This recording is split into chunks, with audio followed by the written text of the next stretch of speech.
السلام علیکم ناظرین کرام، نئی ویڈیو میں آپ کو خوش آمدید کہتے ہیں۔ تمام تر جبر کے باوجود، ظلم کے باوجود عوام نے خوف کے بت توڑ دیے ہیں۔ آج کے مناظر دیکھنے کے بعد نواز شریف نے منت ترلا شروع کر دیا ہے کہ الیکشن کچھ عرصہ مزید ڈیلے کر دیے جائیں، ہم سے مینیج نہیں ہو پا رہا، گیپ اتنا بڑا ہو چکا ہے کہ اگر عوام مایوس ہو کے گھر نہ بیٹھی تو کور کرنا ناممکن ہو جائے گا۔ ایک ورکر کنونشن جس میں عمران خان نہیں ہے، کوئی ٹاپ کا لیڈر نہیں ہے، صرف ایک وکیل شیر افضل مروت خطاب کرے گا، اور وہاں پہ صورتحال دیکھیں، یہ صرف ایک ورکر کنونشن کی صورتحال ہے۔ نواز شریف کا بڑے سے بڑا جلسہ بھی اس کا مقابلہ نہیں کر سکتا، اور یہ اس وقت ہو رہا ہے جب لوگوں کو روکنے کے لیے رستے میں رکاوٹیں کھڑی کی گئی ہیں، لوگوں پہ گولیاں تک چلائی گئیں۔ لیکن آپ ذرا صورتحال دیکھیں، رش دیکھیں، لوگوں کا آپ کو پتہ چلے گا یہ کوئی خالہ جی کا گھر نہیں ہے کہ ایک پورے صوبے میں اس طرح لوگ خوف کے بت توڑ دیں، لوگ باہر نکل آئیں، لوگ بتا دیں کہ ہم نہ جھکیں گے، نہ گھبرائیں گے، نہ ڈریں گے، اور اس کو اگنور کیا جا سکے۔ یہ ناممکن ہے کرنا۔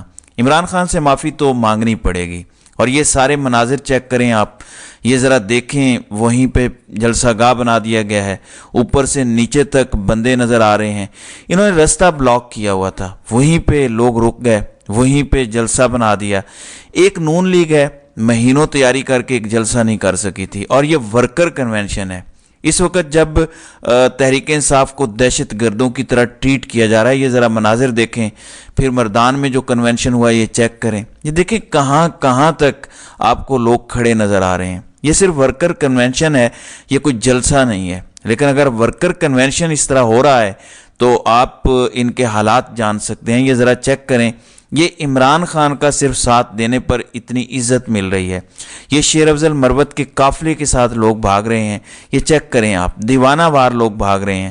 یہ عزت پاکستان کی تاریخ میں تو کیا دنیا کی تاریخ میں کسی سیاستدان کو نہیں ملی کہ اس کے ساتھ جو جڑ جاتا ہے عوام اسے سر آنکھوں پہ بٹھا لیتی ہے، جو اس کے حق میں بات کرتا ہے عوام اس کو اپنا ہیرو بنا لیتی ہے، جو اس کے ساتھ چلتا ہے وہ قوم کا لیڈر بن جاتا ہے۔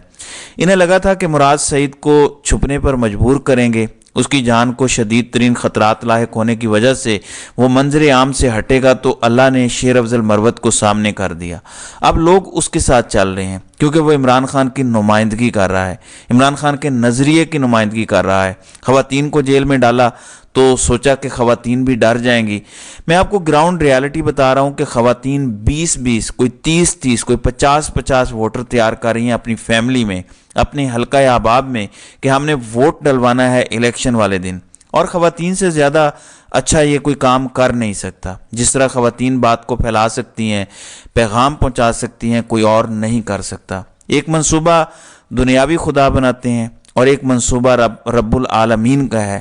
کس نے پریویل کرنا ہے یہ سمجھنا کوئی مشکل نہیں ہے۔ اب ناظرین اکرام، نیکسٹ منصوبہ جو نظر آتا ہے وہ یہ ہے، اور آج بیان بھی آ گیا ہے خیبر پختونخوا کے گورنر کا کہ خیبر پختونخوا کے حالات بہت خراب ہیں۔ میں سمجھ گیا کہ کھیل کس طرف جا رہا ہے۔ اب نیکسٹ فیز جو مجھے نظر آتا ہے وہ یہ ہے کہ وقت سے پہلے خیبر پختونخوا میں انتخابات ملتوی کروا دیے جائیں، اور دیکھا جائے کہ کیا اس سے مومنٹم ٹوٹ جائے گا، کیونکہ پنجاب میں بظاہر ایسا نظر آتا ہے کہ لوگ ڈرے بیٹھے ہیں، کیونکہ کریک ڈاؤن بھی بہت زیادہ، سب سے زیادہ پنجاب میں ہو رہا ہے، کیونکہ لاہور پنجاب کا سینٹر ہے اور یہیں سے ساری موومنٹس بنتی ہیں۔ لاہور پہ خاص طور پر جبر کیا جا رہا ہے، ظلم کیا جا رہا ہے، لاہور والوں سے اس چیز کا بدلہ لیا جا رہا ہے کہ تمہاری جرت کیسے ہوئی کہ شریف خاندان نے تمہیں جو غلامی کے پٹے پہنائے تھے وہ تم نے کیسے توڑے، کیسے ان لوگوں سے نجات حاصل کی، یہ بدلہ لیا جا رہا ہے۔ اس لیے آپ نے محسوس کیا ہوگا کہ لاہور پہ کچھ زیادہ ہی کریک ڈاؤن ہے۔ لاہور میں جس کو پکڑا ہے کیسوں میں اس کو چھوڑ ہی نہیں رہے، بالکل چھوڑتے بھی ہیں تو دوبارہ کسی کیس میں پکڑ لیتے ہیں۔ یہ ظلم خاص طور پر لاہور میں روا رکھا گیا ہے، کیونکہ جو لاڈلا ہے 1980 کی دہائی سے، جو منصوبہ ہے 1980 کی دہائی سے، وہ منصوبہ یہاں ناکام کر دیا ہے لاہوریوں نے۔ لاہور بدل گیا تو پورا پاکستان بدل گیا، یہی کہا جاتا ہے۔ دل میں جب تبدیلی آ جاتی ہے تو باقی سارا جسم اس کے ساتھ چلتا ہے۔ ان کو یورپی یونین اور امریکہ نے کہا کہ آپ الیکشن کروا دیں، جیسے مرضی ہوں، ہم کوئی اعتراض نہیں کریں گے، بلکہ ہم ایک خاص قسم کی سٹیٹمنٹ دیں گے کہ by and large free and fair election ہوئے ہیں اور ہم ویلکم کرتے ہیں نئی حکومت کو۔ یہ گارنٹی جب انہیں یورپی یونین اور امریکہ سے ملی تو انہوں نے کہا کہ ٹھیک ہے، تحریک انصاف کو تن کے رکھتے ہیں، تحریک انصاف کو الیکشن میں بھاگنے بھی نہیں دیں گے، ملک چلا لیں گے۔ اور پہلے یہ ہوتا بھی تھا، جس کو یہ جتا دیتے تھے، جس طرح یہ ملک چلانا چاہتے تھے، چل جاتا تھا۔ اب عوام نہیں تسلیم کر رہی، اور دنیا کا کوئی ملک بھی اپنی عوام کی 80% تعداد کے خلاف جا کے آگے نہیں بڑھ سکتا، نظام نہیں چل سکتا۔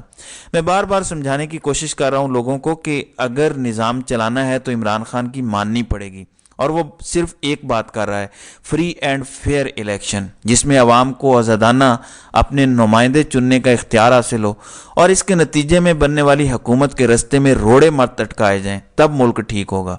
لیکن منصوبہ سازوں کو لگتا ہے کہ مارشل لا لگا کے رکھنے کا ایک ہی طریقہ ہے، اور وہ یہ ہے کہ قومی حکومت۔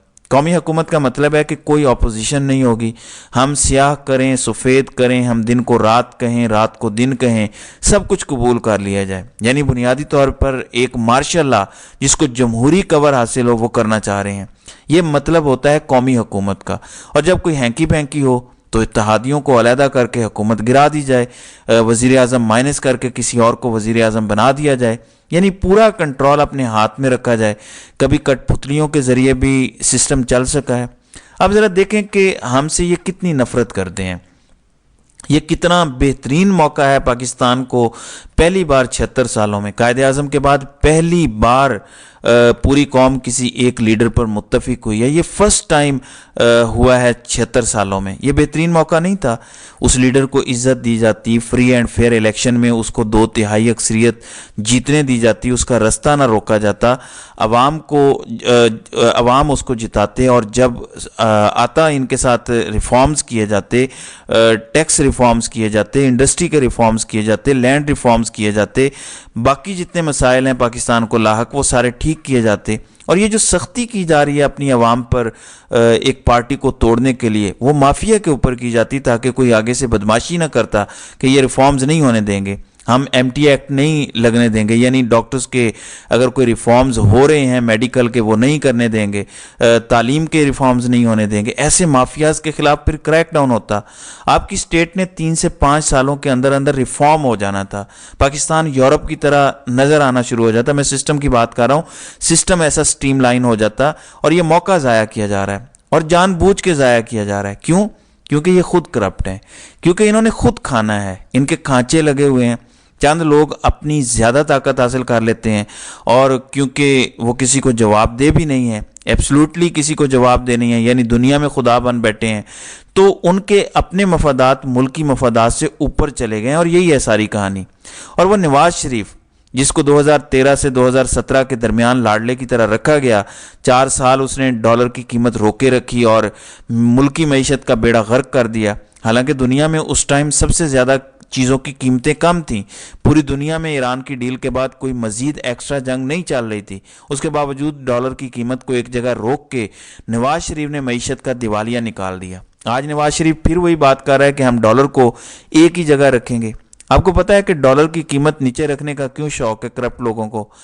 پاکستان سے پیسہ لوٹتے ہیں، ڈالروں میں تبدیل کراتے ہیں، ڈالر جتنا سستا ہوگا روپے کے مقابلے میں اتنے زیادہ یہ ڈالر خرید سکیں گے کرپشن کے پیسے سے، اور پھر وہ پیسہ باہر بھیجیں گے، ان کا فائدہ ہے۔ لیکن ڈالر مارکیٹ ریٹ ہوگا تو پاکستان کو فائدہ ہوگا۔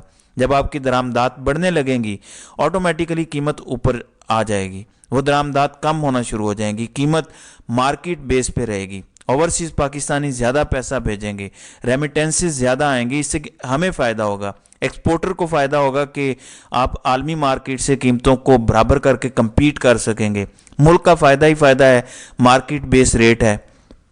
لیکن نواز شریف آج بھی وہیں کھڑا ہے کہ ڈالر کو ہم نے روکے رکھنا ہے، جس سے معیشت کا دیوالیہ نکل گیا۔ نواز شریف نے ایک موٹر وے بنایا تھا، اس وجہ سے نواز شریف کو وزیر اعظم بنا ہے۔ موٹر وے کیوں بنواتے ہیں؟ آپ کو یہ پتہ ہے